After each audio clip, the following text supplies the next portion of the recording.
जय हिंद। जैसा कि आप लोगों को पता है कि हम आप लोगों के लिए जो 10th का मैथ्स है उसको हम लोग कवर करने वाले हैं, तो उसी को कंटिन्यू रखेंगे। और पिछले क्लास में हम लोग पढ़े थे यूक्लिड का विभाजन नियम, जहाँ पे हम लोग देखे थे a बराबर बी क्यू प्लस आर। और a बराबर बी क्यू प्लस आर क्यों आया था, इससे हम लोग इसकी मदद से हम लोग मासा निकालते हैं, यानी कि HCF निकालते हैं। ठीक है। और एक और है अभाज्य गुणनखंड विधि से आप लोग को हम बता चुके हैं, उससे भी एलसीएम और एचसीएफ दोनों निकलता है। ठीक है ना, तो उसी को हम लोग कंटिन्यू रखेंगे और आगे हम लोग पढ़ने वाले हैं। तो आगे कुछ ऐसा है कि एक फॉर्मूला आपको मिलेगा देखने के लिए, है ना, मासा गुने लासा। क्या है? मासा गुने लासा बराबर पहली संख्या गुने दूसरी संख्या। इस प्रकार आपको एक चीज देखना होगा। क्या है इसमें बाबू, समझना क्या है जो समझिए।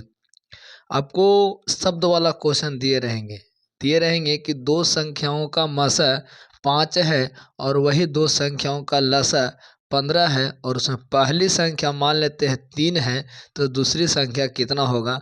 तो मसा के जगह स्थान पे मसा बैठा देना है और लसा के स्थान पे लसा बैठा देना है, और पहली संख्या के स्थान पे पहली संख्या और दूसरी संख्या अगर पूछेगा तो इसको छोड़ दीजिए, गुना से कहाँ जाएगा, 3 चल जाएगा भाग में, और इसको काट के जो आपका प्रश्न का आंसर आएगा तो दूसरी संख्या आपके पास कितना आ जाएगा, तो 25 इज द करेक्ट आंसर हो जाएगा। तो इस तरह के प्रश्न को आप लोग बना लीजिएगा।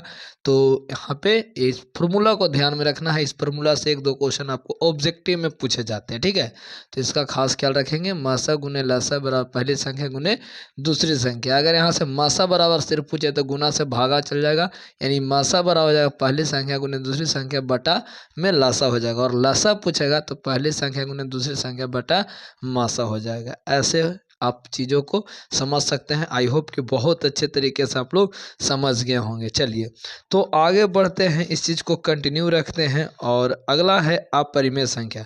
चलिए अपरिमेय संख्या को कैसे सिद्ध करते हैं वो हम लोग आप लोग के सामने दिखाते हैं। एक नए टॉपिक के ऊपर हम लोग बात करते हैं, वो है आपका अपरिमेय संख्या। ये आपको 5 नंबर आपको देकर ही जाएगा।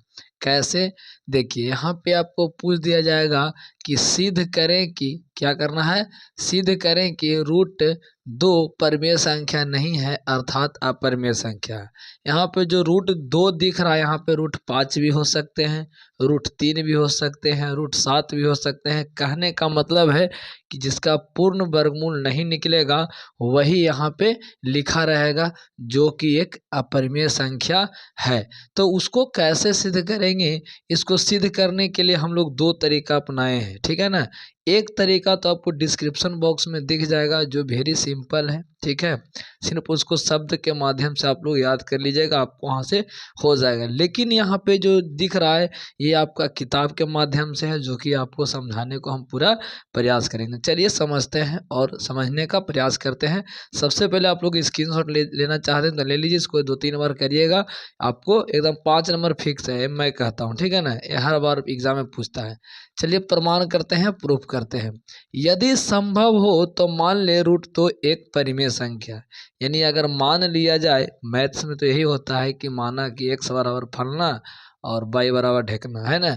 तो मान लिया जाए यहाँ पे कि रूट 2 एक परिमेय संख्या है। हम लोग सिर्फ उल्टा माने, है ना, है सिद्ध करना क्या, परिमेय संख्या अपरिमेय संख्या, लेकिन हम लोग मान क्या लिए हैं, परिमेय संख्या। अगर ये परिमेय संख्या है तो p बटा क्यू के रूप में लिखाएगा, तब क्या हो जाएगा, रूट 2 बराबर p बटा क्यू हो जाएगा, जहाँ p और q धन पूर्णांक है और p और q में कोई उभयनिष्ठ गुणनखंड नहीं। उभयनिष्ठ का मतलब होता है कि दोनों में एक अंक ऐसा नहीं होना चाहिए दोनों को काटता हो, है ना।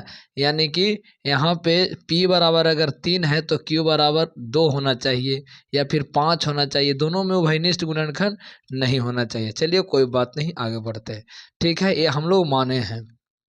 वर्ग करने पर क्या होगा, रूट 2 का स्क्वायर हो जाएगा, p का स्क्वायर और q का स्क्वायर। इसको हल आगे करेंगे तो रूट 2 है और 2 दूने का 4 और 4 का वर्गमूल 2 हो जाएगा, बराबर p स्क्वायर बटा q स्क्वायर। कोई दिक्कत नहीं है। तिरछा गुना करेंगे तो p स्क्वायर बराबर 2q स्क्वायर, जो एक सम संख्या। कैसे है, जब भी कोई भी विषम हो या सम हो, है ना, कोई भी सम हो या विषम में अगर सम से गुना होगा बाबू, किससे होगा? सम संख्या से गुना होगा तो रिजल्ट क्या देगा? वो सम संख्या होगा देगा। कोई भी सम संख्या उठा ले, मान लेते हैं हम यहाँ पे 6 उठा लेते, इसे 2 से गुना, 6 दूना 12। कोई विषम संख्या भी उठा लीजिए 5, 2 से गुना कीजिए 10 दूनी 5 दूनी 10, 10 क्या है? सम संख्या है। तो कोई भी संख्या में वो सम हो या विषम, उसे 2 से गुना कीजिएगा तो वो सम संख्या ही देगा। क्या देगा? सम संख्या। उसी प्रकार देखिए 2 से गुना होता है, कहीं ना कहीं क्या हो जाएगा यहाँ पे? सम संख्या ये होगा। केवल सम संख्या का वर्ग सम होता है, यानी कि सम संख्या का वर्ग ही क्या होता है? आपका सम होता है। यानी कि यहाँ पे p क्या हो जाएगा? सम संख्या हो जाएगा। क्या हो जाएगा? p यहाँ पे सम संख्या हो जाएगा। चलिए आगे बढ़ते हैं। अब क्या करना है यहाँ पे कि अगर हम यहाँ पे p को 2m मान लेते हैं, यहाँ पे लिखे माना कि, यहाँ पे माना कि, यहाँ पे माना कि लिखना क्या है? p बराबर 2m मान लिया, यानी कि p को क्या मान लिया? 2m मान लिया, कोई दिक्कत नहीं है। तो p के स्थान पर क्या हो जाएगा? 2m हो जाएगा, और 2m का स्क्वायर है ना ये स्क्वायर, तो इसीलिए स्क्वायर करेंगे तो 2 दूना 4m स्क्वायर, यानी कि p स्क्वायर बराबर क्या आ गया? 4m स्क्वायर आ गया। तो यहाँ भी p स्क्वायर है, यहाँ भी p स्क्वायर, यानी कि दोनों बराबर हो जाएगा अंक यहाँ पे। तो q स्क्वायर बराबर क्या हो जाएगा? 2m स्क्वायर हो जाएगा। क्या हो जाएगा? यहाँ पे 4m स्क्वायर हो जाएगा। कितना हो जाएगा? 4m स्क्वायर हो जाएगा। अब देखिए यहाँ पे कि 4 से कितना से गुना है? 4 से है, यानी 4 से गुना है, तो 4 क्या है? सम संख्या है। तो ये भी आपका क्या हो जाएगा? q भी आपका सम संख्या हो जाएगा, है ना। केवल सम संख्या का वर्ग क्या होता है? सम होता है। तो q भी सम संख्या। तो यहाँ पे देख सकते हैं इस प्रकार से p भी आपका सम संख्या सिद्ध हो गया और q भी सम संख्या सिद्ध हो गया, यानी p और q दोनों क्या हो जाएंगे? सम संख्या हो जाएगा। इसीलिए p और q में उभयनिष्ठ गुणनखंड 2 होगा। क्या होगा? उभयनिष्ठ गुणनखंड क्या होना हो जाएगा? 2 होगा। देखिए इसमें 2 है और इसमें भी 2 है, 2 दूनी 4, इसमें भी 2, इसमें भी 2 है, तो उभयनिष्ठ गुणनखंड क्या हो जाएगा? 2 हो जाएगा। जो मान्यता के विपरीत हम लोग क्या माने थे? उभयनिष्ठ गुणनखंड नहीं होगा। क्या हो गया यहाँ पे? यहाँ पे उभयनिष्ठ गुणनखंड 2 हो गया। तो लिखेंगे इसीलिए, यहाँ पे लिख देंगे इसीलिए √2 एक क्या है? क्या है? अपरिमेय संख्या है। क्या है? अपरिमेय संख्या है। हो गया प्रूफ यहाँ से, है ना। चलिए यहाँ से आप लोग को कैसा लगा आप लोग ज़रूर कमेंट बॉक्स में बताएंगे। थोड़ा सा हार्ड है, उसको 2-3 बार कीजिएगा, हो जाएगा, ठीक है ना। कोई भी चीज़ें सिंपल नहीं होती है, इतना जीवन में याद करके रहिएगा। Have a nice day, God bless you, जय हिंद। मिलते हैं नेक्स्ट वीडियो में, जब तक के लिए जय हिंद, ठीक है ना। तो चैनल पे एक नए हैं तो चैनल को जरूर सब्सक्राइब कर लीजिएगा और बेल आइकन जरूर दबा लीजिएगा, और वीडियो को लाइक जरूर कीजिएगा। एक छोटा सा प्यारा सा कमेंट अपने भाई के लिए, अपने सर के लिए जरूर कीजिएगा। मिलते हैं नेक्स्ट वीडियो में। Love you all, good night.